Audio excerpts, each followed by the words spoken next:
विश्वानि देव सवितर्दुरितानि परासुव यद्भद्रं तन्नासुव। ओम शांति शांति शांति। श्री सद्गुरुदेव भगवान की जय। प्रस्तुत विवेक चूड़ामणि चल रहा था और श्लोक क्रमांक 239वां। यहाँ ब्रह्म का निरूपण का व्याख्यान हो रहा है। ब्रह्म किस प्रकार का है और जीव ब्रह्म की उपाधि किस तरह प्राप्त करता है। अगर देखा जाए तो जीव कहाँ और ब्रह्म कहाँ। शास्त्र कहता है कि जीव और ब्रह्म एक ही है, लेकिन अगर जीव को देखा जाए, जीव कितना अल्पज्ञ है और परमात्मा सर्वज्ञ है। जीव से कुछ भी नहीं होता। जीव जो है अपना खुद का पेट भरने में समर्थ नहीं है, लेकिन परमात्मा सबका पेट भरने में समर्थ है। फिर हमने जीव और ब्रह्म को एक के कैसे मान लिया, ये समझना पड़ेगा कि इतना बड़ा ब्रह्म है जो ब्रह्मांड में पूर्ण व्यापक है। अणु रेणु में है, आकाश में, जहां देखो वहां उसकी सत्ता है और उसकी सत्ता की बराबरी हम कैसे करेंगे, ये एक प्रश्न है। उस प्रश्न से हमको निकलना पड़ेगा, नहीं तो इसलिए तो जीव भ्रमित हो रहा है। वो ज्ञान उसको पच नहीं रहा, क्योंकि वो अपने आप को बहुत न्यून समझता है और न्यून है। जब तक वो उसका जो है स्वाद नहीं चखता, जब तक उसको उसकी जिज्ञासा नहीं बढ़ती कि सही में जो शास्त्रों ने निरूपण कहा है सर्वम खलविदम ब्रह्म, उसका मैं कैसे अनुभव करूं। जिज्ञासा तो हमारी यही होती है कि संसार के लिए मैं कैसे पदार्थ इकट्ठा करूं, संसार को इकट्ठा करूं, संसार में मान सम्मान कैसे प्राप्त करूं, मैं अनेक अनेक उपाधियों के कैसे प्राप्त हूं, क्योंकि मैं जीव हूं और मैं एक मनुष्य हूँ, मैं एक साधारण मनुष्य हूँ। और साधारण होके जो दुनिया में चल रहा है, लोग एक से बढ़कर एक बन रहे हैं, तो मुझे भी उनके जैसे बनना है। जो शास्त्रों ने कहा है, जो ऋषि मुनि ने कहा है, वो एक काल्पनिक बातें भी हो सकती है। क्योंकि हम ब्रह्म कैसे हो सकते हैं अगर हम, इसी कारण जो है अनेक संप्रदाय बन गए, क्योंकि उनके अंदर दृढ़ निश्चय नहीं है, शास्त्रों पे पूर्ण रूप से विश्वास नहीं है, वेदों पे उनके ऊपर पूरे विश्वास नहीं है। लोगों ने वेदों को भी झूठ कहला दिया, मिलावट कहा दिया। क्योंकि अगर ऐसा नहीं होता तो संप्रदाय आगे बढ़ते ही नहीं है, अनेक अनेक संप्रदाय नहीं होते। क्योंकि ये तो बहुत बड़ी शंका है ना कि जीव और ब्रह्म एकता आप निरूपण कर रहे हैं और हम देख रहे हैं कि जीव में कुछ भी सामर्थ्य नहीं है।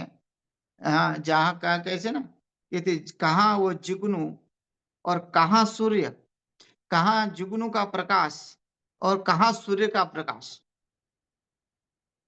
ये जो है ऐसी कैसी उपमा दी आपने। और यहाँ आप कहते हैं कि जो ब्रह्म है, वो ब्रह्म का निरूपण जब किया तो बिल्कुल निर्विकल्प है और मनुष्य की बुद्धि हमेशा विकल्प में रहती है।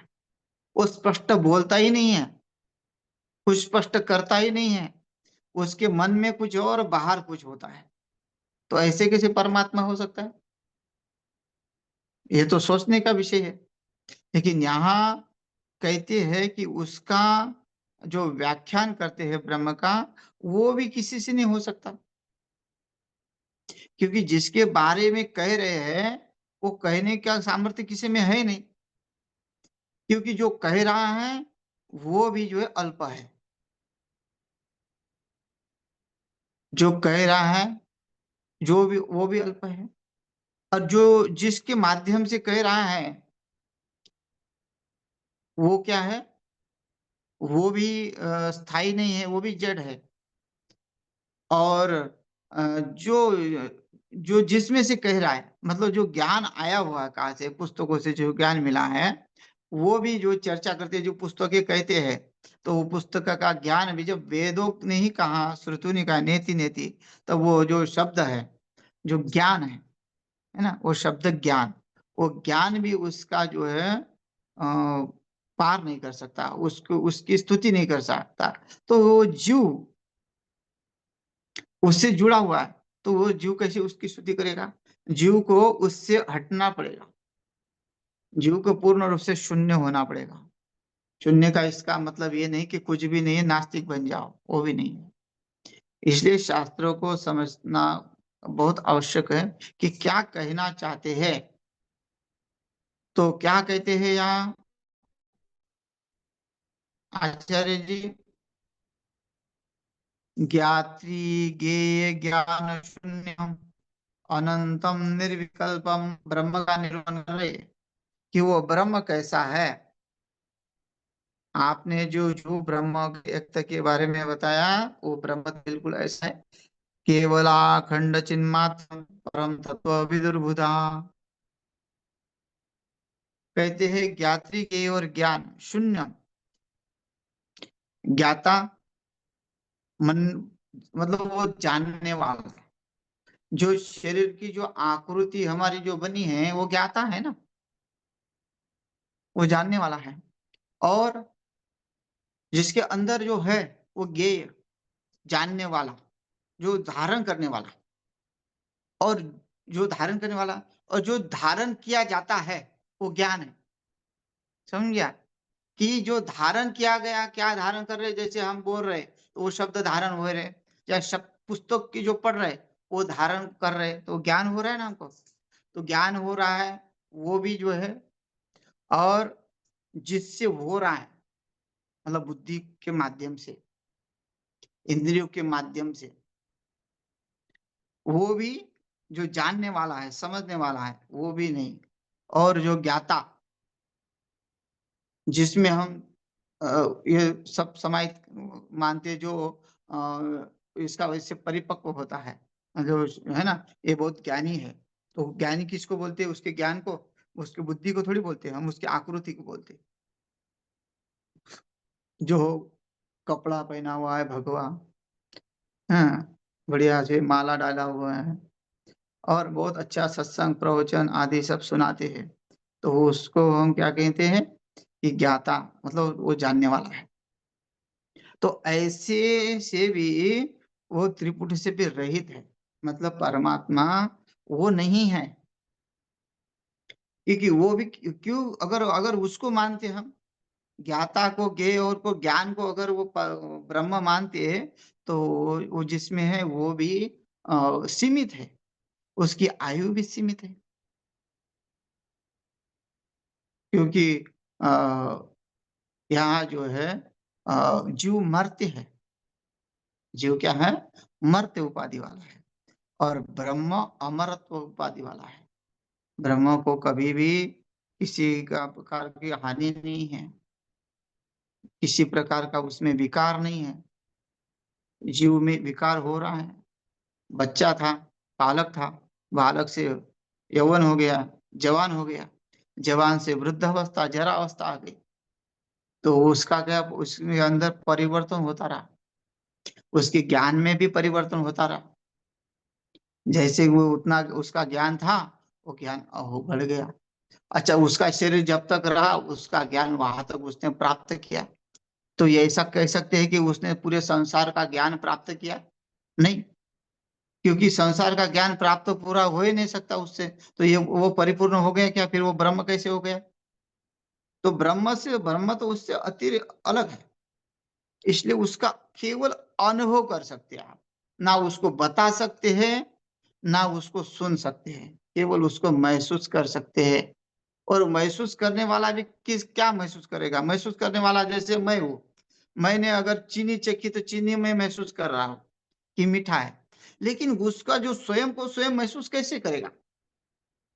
इसलिए उसको शून्य कहा गया है कि वो स्वयं को स्वयं कैसे प्राप्त करेगा? जो स्वयं है इसलिए जिसमें जो है वो स्वयं जो है ना उसमें ज्ञान है, ना वो ज्ञेय है, ना वो ज्ञाता है, जो स्वयं है। और ये जिसमें रहता है वो मनुष्य है, जीव है। जब तक रहता है उसमें, वो जीव की उपाधि में।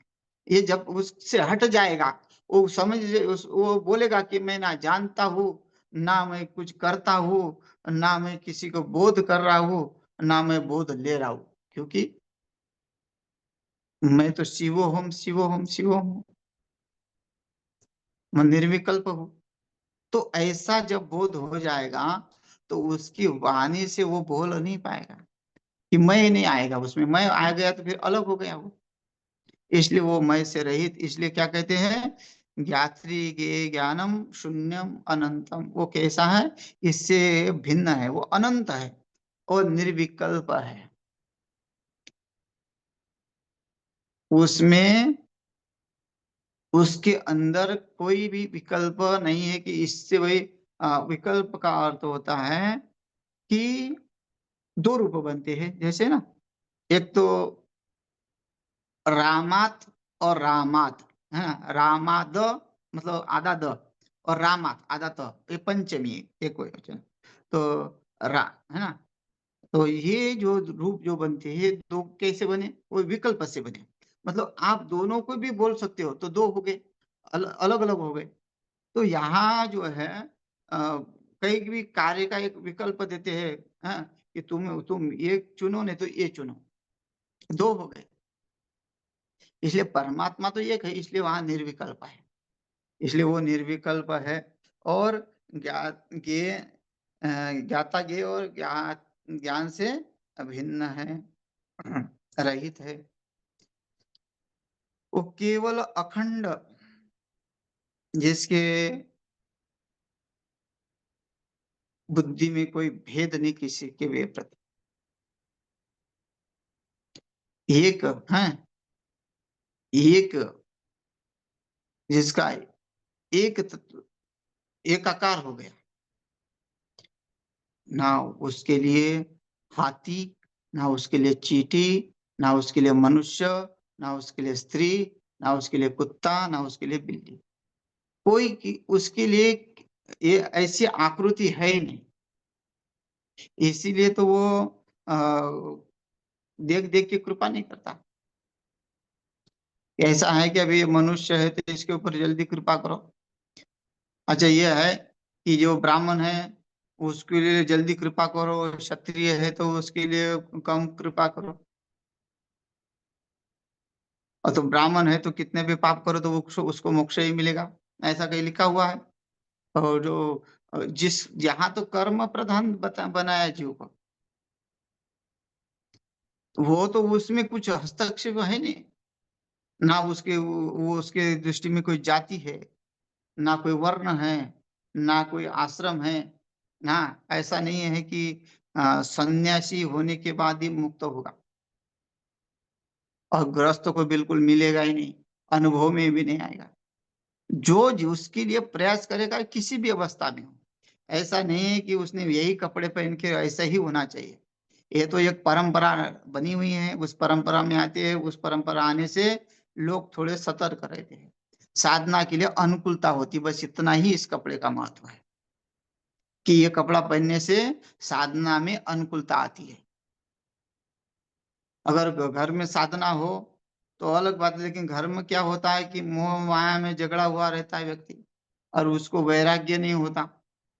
वैराग्य होता है जब होगा, जब वो पारदर्शी बनेगा, सर्वत्र एक दृष्टि देखेगा और निर्णय करेगा सत्य असत्य का, तब उसको वैराग्य होगा। तो ऐसे में आ,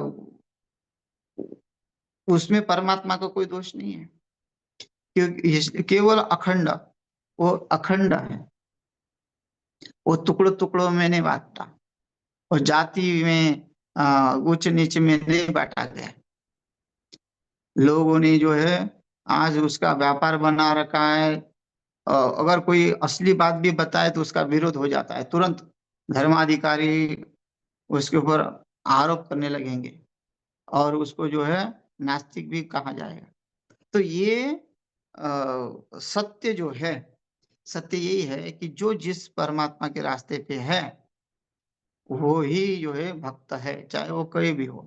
तो भगवान के लिए कोई भी ऊँच-नीच नहीं, जैसे शबरी का जितना जितने शबरी को चाहा, उतना ही विदुर को चाहा, उतना ही भीष्माचार्य को चाहा, है ना?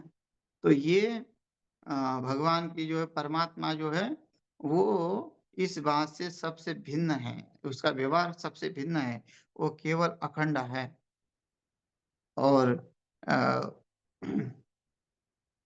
अखंड इसलिए कहा कि भई जब वो स्थिति भाव बन जाता है, ब्रह्म भाव बन जाता है, तो उसके लिए कोई भी जीव में कोई भेद रहता ही नहीं है। वो सब में अ, अपने को सब में देखता है। है ना? विश्वम दर्पण दृश्यमान नगरी तुल्यम निजांतर्गतम पश्यन् आत्मनि मायया। है ना? वो सब में वो देखता है। अपने में सबको देखता है, सब में अपने को देखता है। तो ऐसा केवल अखंड चिन्मात्र, जो चिन्मात्र मतलब जो जो जानने वाला हो, मात्र परम तत्व विदुर्बुदः, विद्वान लोग जो है, मुनिजन उसी की उसी की चर्चा करते हैं और उसी के अनुसार चलते हैं, अनुभव करते हैं। उस बुधा मतलब मुनिजन ज्ञानियों के द्वारा वो अनुभव हो जाता है। किसको? मुनियों को अनुभव हो जाता है उस परम तत्व का।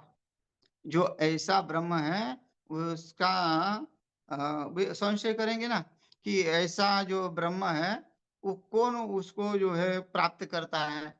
तो यहाँ कहते हैं कि जो मुनिजन करते हैं प्राप्त। और मुनिजन भी क्यों बने? मतलब मुनिजन कहाँ कोई फैक्ट्री में बनते हैं क्या? क्या कहीं से स्पेशल उनके लिए कहीं पैदा होते हैं, अवतार लेते हैं और वो केवल उसी की प्राप्ति करते हैं? नहीं। मुनि का मतलब जो मनन करने वाला है, परमात्मा से जो संबंध रखने वाला है, जिस मनन करने वाला, जिसका केवल मनन कॉन्टैक्ट जो है परमात्मा ही बन गया है, वो मुनिजन। उस विदुर बुधा, यहाँ तो विदुर मतलब विद्वान को कहते हैं, बुधा जानने वाले। उस परमात्मा को इस तरह जानते हैं, उस ईश्वर को उन्होंने ऐसा समझा। यहाँ और बिना कहते हैं कि अ, जब तक धर्माचरण नहीं करोगे, तब तक इसको नहीं जान पाओगे। तो धर्माचरण क्या है? कहते हैं कि इत्याचारो दमो अहिंसा दानम स्वाध्याय कर्म च अयम तु परमो धर्म। या अयम तु परमो धर्म, वो धर्म कहाँ है? जब मुनिजन जिसको ऐसा प्राप्त करते हैं, जिसको ऐसा समझते हैं, जिसकी अनुभूति करते हैं, उसके लिए क्या करना पड़ेगा? इत्याचार, आचार, आचार विचार को ध्यान में रखना पड़ेगा। आचार संहिता आती है ना, जैसे हमको पवित्रता से रहना है, शुद्ध खान पान से रहना है, किसी के ऊपर क्रोध नहीं करना है और इंद्रियों को कहीं भी बहिर्मुख होने नहीं देना है। इंद्रिया जो पंचकर्म इंद्रिया है, पंच ज्ञान इंद्रिया है, एक मन है, उसको ही उसका एक ही विषय बनना चाहिए, ईश्वर का चिंतन, ईश्वर का मनन, ईश्वर का निधिध्यासन, ईश्वर का श्रवण। यही अगर होता है तो वो मुनि है। और हिंसा रहित होना चाहिए। उसने कभी किसी जीव से हिंसा नहीं, मन से नहीं, शरीर से नहीं, वाचा से नहीं, ना मन से भी किसी के बारे में नहीं सोचेगा कि किसका बुरा हो। वाणी से किसी को भी नहीं दुखाएगा और अपने शरीर को किसी से किसी भी तरह पीड़ा नहीं पहुंचाएगा। उसको कहते हैं अहिंसा। नहीं तो केवल लोग सोचते हैं कि किसी जीव की हत्या नहीं करना ही अहिंसा है। नहीं, अहिंसा वो है जो वाणी से भी किसी को न दुखाए। वाणी से छोड़ो, अब वाणी से जो पता चलेगा किसी का मन दुखेगा, किसी को कोई गलत बोल दिया तो उसको गुस्सा आ गया तो उसको वो भी हिंसा हो गई। लेकिन तुम्हारे मन में अगर किसी के प्रति क्रोध आया, मन में पाप आया, मन में ही किसी को भला बुरा कह दिया तो वो भी हिंसा ठहरती है। तो इस हिंसा से बचना चाहिए। और दान कहाँ है कि दानम, जैसी अब व्यवस्था हो भाई, अगर कुछ है नहीं तो क्या है, तो बोलते हैं कि ना, तन मन धन, तन मन धन ये दान है, या विद्या दान है। शरीर का, शरीर की सेवा हो जाए, जहाँ जहाँ आवश्यकता पड़े, और शरीर जो है और तन मन से सेवा, जो है कि मन से सेवा हो जाती है कि किसी के अच्छा सोचो किसी के लिए भी, तो मन से वो भी मन दान हुए। और एक द्रव्य दान है ना, धान्य दान है, बहुत प्रकार का दान है। दान की कोई सीमा तो है ही नहीं। जल लोग जब अभी ग्रीष्म ऋतु आएगा, धूप के दिन आएंगे तो जलपान की व्यवस्था करते हैं, जगह जगह पानी पहुंचाते हैं, जगह जगह ठंडा पानी लेते हैं, तो वो भी एक दान हो गया। अन्नदान क्षेत्रों में जो चलता है वो अन्नदान भी होता है। और जो आचार्य लोग जो है विद्या का दान करते हैं, धनवान लोग अपने धन का दान करते हैं। तो ये दान तो है, लेकिन वो दान भी सात्विक दान कहा गया। दान भी देना है तो सात्विक दान दो, जो किसी की हिंसा न की हो, किसी का दुखाया ना हो, ऐसा ऐसा तुम्हारे पास पैसा है उसको दान करो। और फिर क्या करना है, स्वाध्याय कर्मच, स्वाध्याय करते रहो, सुनते रहो, सुनाते रहो। जो सुना है उसको सुनाना चाहिए, चर्चा करनी चाहिए, चर्चा चर्चा तो तत्व जायते, कहते हैं चर्चा चर्चा में ही तत्व को प्राप्त होता है। अयम तो परमो धर्म, यह परम धर्म माना गया है। तो ऐसे यद योगात्म दर्शनम, ऐसे धर्म को जो प्राप्त करने के बाद उस परमात्मा का आत्मदर्शन हो जाता है, तो उसी को मुनिजन प्राप्त करते हैं। तो ये इस श्लोक में कहा कि ऐसे परमात्मा का वो जो है स्वरूप है ईश्वर का। कहते हैं अहेयम अनुपादेयम मनोवाचाम गोचरम अप्रमेय मनात्यंतम ब्रह्म पूर्णमहम मह। कैसा है, कहते हैं कि अहेम यम, मतलब जो त्यागने योग्य नहीं है, उसकी चर्चा हो रही है, ब्रह्म की चर्चा हो रही है कि वो ना त्याग्य योग्य है, ना ग्रहण करने योग्य है। बताओ किस प्रकार से है, ना छोड़ सकते हैं, ना उसको ग्रहण कर सकते हैं। इस तरह अहेयम अनुपादेयम, अनुपादेयम का अर्थ होता है ग्रहण करने योग्य नहीं है वो। और मनोवाचाम अगोचरम, मन और वाणी से भी जो जाना नहीं जा सकता। कौन सा, जो अखंड है, निर्विकल्प है ना, उसको हम किसी प्रकार से जान नहीं सकते। क्योंकि जानेंगे कैसे, कि जानने वाला तो स्वयं है, जानने वालों को हमको दूसरा चाहिए, है ना। बिना प्रतीति न हुए प्रीति, जब किसी की प्रतीति आएगी तब उससे प्रीति होती है, वैसे ना दूसरा होए तब उसमें प्रेम होता है। लेकिन यहाँ कोई दूसरा है नहीं, दूसरा न होने से क्या होता है, वो मन वाणी का विषय नहीं बनता। हम स्तुति किसकी करें, हम किसका श्रवण करें, किसका मनन करें। एक बार वो ब्रह्मानुभूति हो गई तो उसकी क्या होती है स्थिति, वो उसको ना त्याग सकता है, त्याग नहीं सकता कुछ भी, और प्राप्त नहीं कर सकता। प्राप्त इसलिए नहीं करता तो स्वयं प्राप्त है। प्राप्त तो तब होता है कि हमारे अंदर कुछ कमी हो, ईश्वर के अंदर तो कोई कमी है ही नहीं, तो वो क्या प्राप्त करेगा। इसलिए वो प्राप्त ग्रहण करने योग्य नहीं है। और मनोवाचा अगोचर, मन और वाणी से जो जाना नहीं जा सकता। फिर उसके लिए हम बोल रहे थे अभी कि मनन करो, निधिध्यासन करो, है ना? श्रवण करो। क्यों? ये धर्म, ये सब करने की कोई ज़रूरत ही नहीं है फिर। होए तो होए, न हो तो अपने आप जो है कि उसकी स्थिति का कोई जान ही नहीं सकता। फिर वो जैसे ईश्वर आता है तो वो कर्म से रहित होके आता है, निष्काम, कर्म रहित होके आता है। तो वो करता हुआ भी दिखता है, तो वो करता हुआ भी अकर्ता है।